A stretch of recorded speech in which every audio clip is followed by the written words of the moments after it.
Jadi ibaratnya blacklist kan otomatis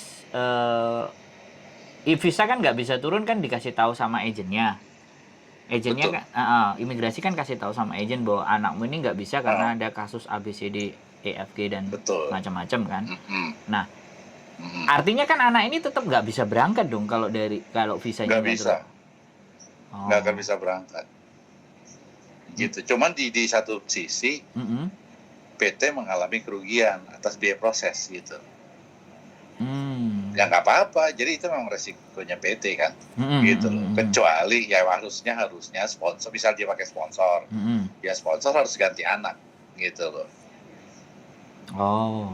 Gitu. Menggantikan anak ini, Heeh. menggantikan anak yang kena blacklist karena dari awal nggak jujur, gitu loh. Kalau Oh. tahu jujur kena blacklist ya ngapain PT prosesin, ya toh.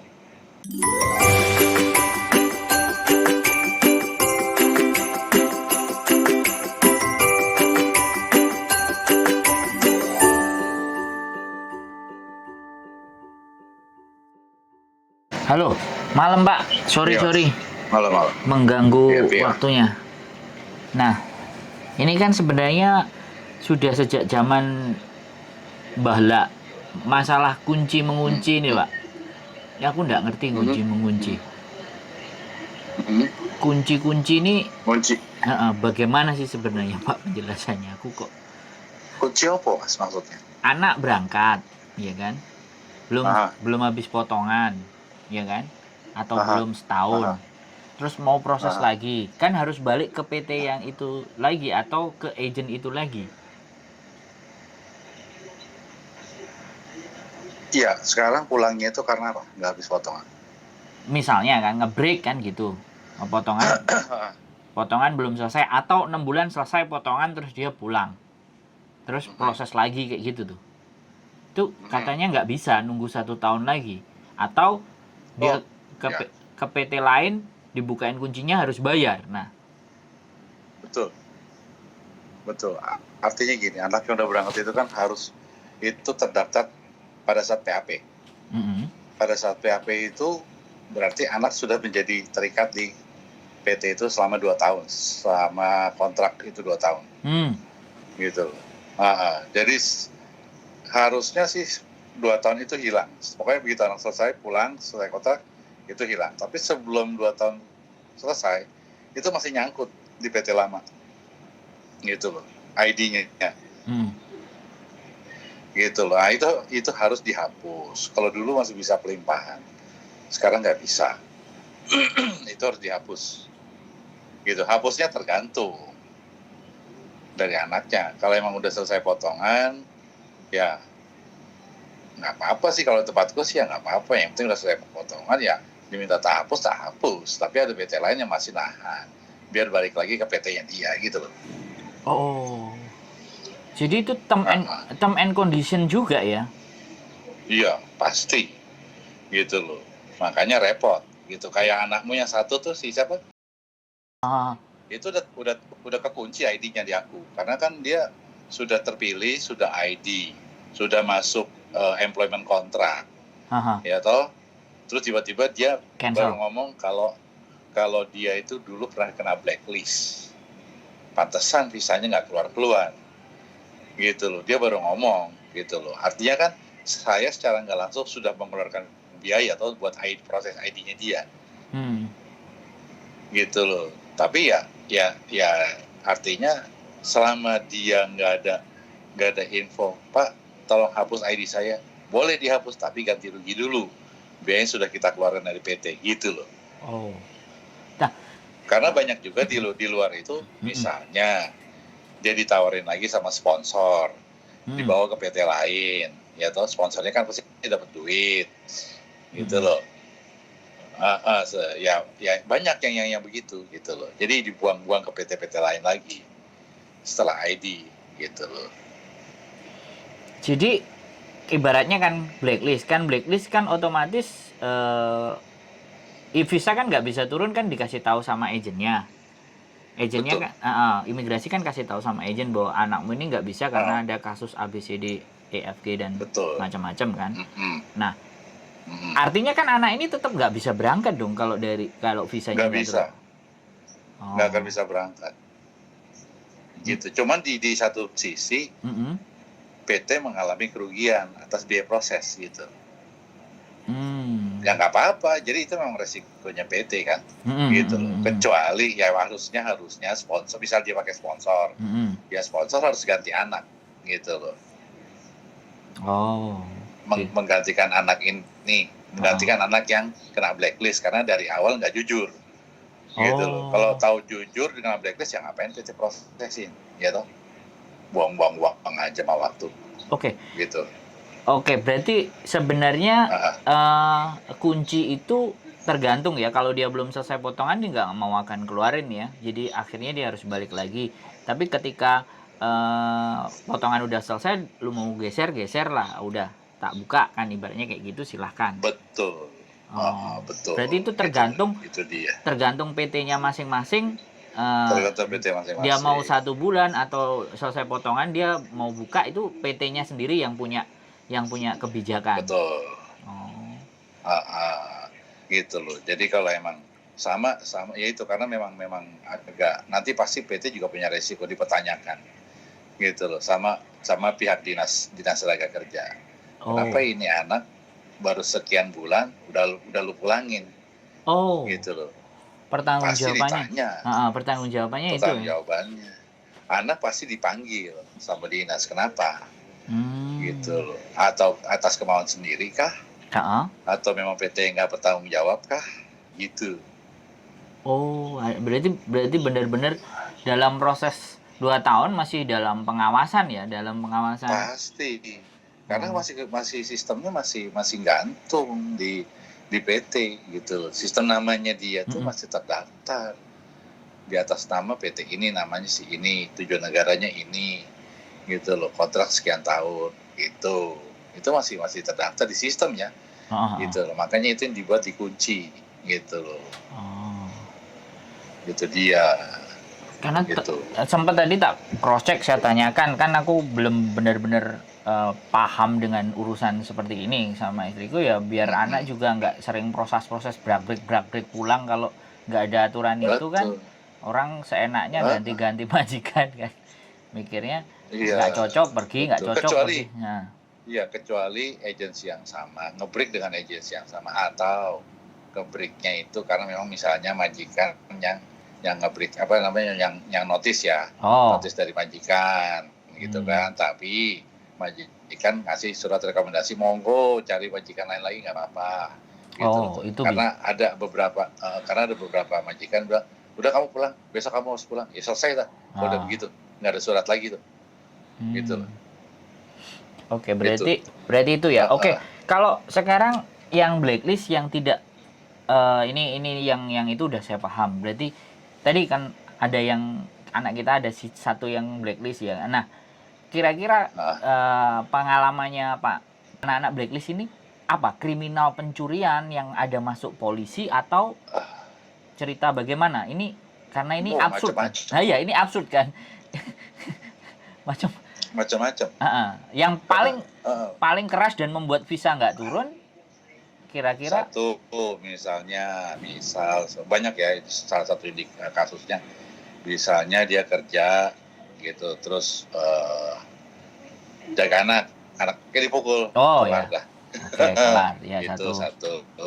Pokoknya ya ada kekerasan fisik di tempat majikan. Kekerasan itu satu, fisik, pasti. Yang kedua gitu ya artinya yang banyak ini finance. Utang nggak bayar. Iya, ini case banyak Pak masuk. Makanya aku butuh utang paspor digadein. Paspor dipinjemin untuk minjem uang di bank Hong Kong gitu ya, tapi nggak ngomong sama majikan, tiba-tiba majikan ditagih, karena lagi di alamat majikan. Kalau majikan nggak suka, selesai dah, pulangin dah, kena blacklist aja. Gitu loh. Dan itu pun belum tentu anaknya pakai, misalnya paspor itu dipinjam sama temannya ngegadein. Kelar tuh. Itu kena blacklist aja. gitu. Itu Siap. yang paling banyak ya, 2 kasus itu yang paling banyak. Yang paling ya rutin. Jadi resmi dari Bank Hong Kong ya, resmi dari Bank Hong Kong ya. Iya. Bukan rentenirnya anak-anak biasa loh ya kan. Anak-anak akan ada pinjaman utang rentenir biasa yang nggak terdaftar. Itu kan ada juga gitu. Tapi ya bisa jadi kalau dia pakai alamat majikan kan pasti rentenirnya lagi Oh, ke iya, majikan. Bisa jadi pinjaman itu bisa di mana aja. Gitu loh. Intinya surat datang ke rumah majikan.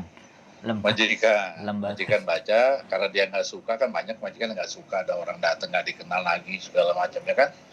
Gitu loh, daripada nanti dia yang kena risiko, udahlah pulangin anaknya, coret, masukin lapor ke KJRI, pulangin, blacklist lah.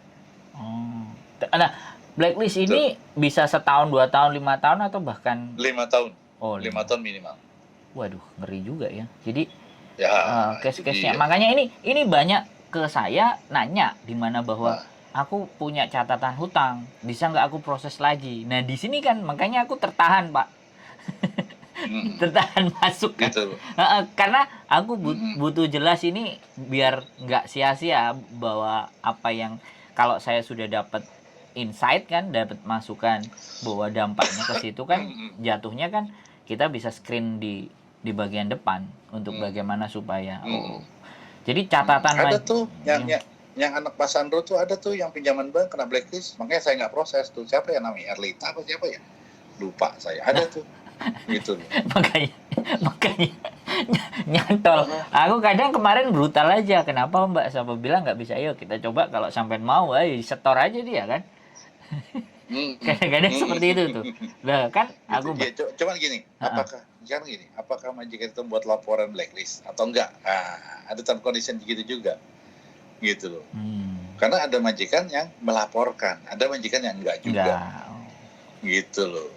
Jadi seperti itu. Laporan majikan itu juga sesuatu yang penting juga berarti ya kan? Iya, betul. Nah, kita taunya dari mana kan sebenarnya nggak fix juga kan? Menurut saya sih Pak, ya, kalau boleh ya. Kejujuran dari anak kan akhirnya, gitu. Jujur-jujuran aja, gitu. Jujur-jujuran. Ya seperti blacklist kan nggak jujur di awal. Majikan saya pernah melaporkan Pak, baru ketahuan itu kemarin kenapa bisa nggak turun-turun, gitu loh. Tak ganti pakai surat non, nggak kena juga. Tak ganti pakai apa ya namanya ya, nama ID Hongkongnya nggak kena juga, gitu loh. Baru ngaku, Mbak ini kok nggak keluar, kenapa? Saya tanya gitu, kamu ada masalah ya? Jujur ya Pak, iya seperti harusnya ngomong dari awal, atau gitu kata proses, gitu loh. Gitu loh, udah kandung kan, gitu loh. Untungnya dia paspor masih berlaku, saya curiga, gitu loh. Kok dia berani-beranian bikin paspor sendiri? Berarti kan ada indikasi nih sebetulnya. Tapi saya nggak kesana dulu ya. Nanti saya pengen pendalaman dulu. Ternyata beneran. Karena aku pikir ya udahlah, ini paspor masih hidup. Kalau misalnya ID Hong Kong hilang, paspornya hilang, saya mesti curiga, gitu loh. Itu dia. ID Hong Kong bisa diumpetin. Gitu. Itu dia. Makanya kalau kayak gitu saya mesti nanya ID Hong Kongnya mana kalau ex Hong Kong gitu kan. Siap. Gitu loh. Gitu loh. Kalau nggak salah satu pasportnya mana, dicek nanti bisa keluar itu. Itu dia. Oh, berarti kita juga sebenarnya blacklist itu kita juga bisa cross check Pak? Bisa. Tapi nggak sembarang orang juga ngecek gitu loh. Gitu. Jadi catatan anak di KJRI yang A, B, C, D, E, F, G lengkap. Itu dia pasti punya KJRI ya? Pasti punya. Jadi gitu loh, kita punya. Cross check dulu juga ya sebelum memproses lebih lanjut. Tapi ya udah orang dalam kan, orang dalam pasti kan. Orang dalam ini penting memang. Indonesia kalau nggak ada orang dalam agak repot. Iya. Siap. Makanya ya itu yang bilang tadi, kunci mengunci itu ya tergantung dari PT, balik lagi kita tadi gitu loh. Yang potongannya belum habis gitu, dia udah pulang pasti kena kunci dah, pasti. Bukan kena kunci ya, memang masih ketahan ID-nya dia di PT. Jadi memang itu salah satu juga kebijakan ya, itu bukan kita government ya, ibaratnya memang pemerintah yang bikin cara itu, atau meeting sama PT, atau bikin gimana supaya apa diberikan kebebasan PT-nya kan? Untuk bikin betul. kebijakan. Saya ngalamin baru kemarin. Anak saya baru terbang 2 bulan lah, hitungannya 2 bulan. Tiba-tiba minta pulang. Karena kaget saya. Pulang, mau ngapain pulang? Gitu, kamu harus bayar loh semua loh, termasuk dendanya loh. Ternyata nggak apa-apa Pak, saya bayar. Wah, ini anak, ya artinya selama saya nggak dirugikan, saya oke-oke aja ya. Iya. Gitu loh. Iya. Selama saya nggak dirugikan, saya oke-oke aja gitu kan. Ya udah bayar dulu, baru kamu kita pulangin. Alasannya kenapa? Nggak taunya dia bekas ex Taiwan, majikan Taiwan minta dia berangkat lagi ke Taiwan, gitu loh. Dan potongannya dibayar sama majikan, edan nggak? Oh iya. Jadi sebenarnya tidak ada menjadi persoalan ya intinya, selama tanggungan itu terselesaikan dengan baik dan benar, dan dia nggak harus ngeluarin sendiri, soalnya majikannya ada yang mau, ya oke lah ya. Itu kan berarti komitmen gitu loh. Komitmen. Betul. Jadi seperti itu. Makanya langsung besoknya begitu sampai Indo, 3 hari kemudian dia mau daftar ke PT lain kan, karena memang agensi di Taiwan itu kerjasamanya nggak sama PT aku, ya, agensi majikannya dia PT lain.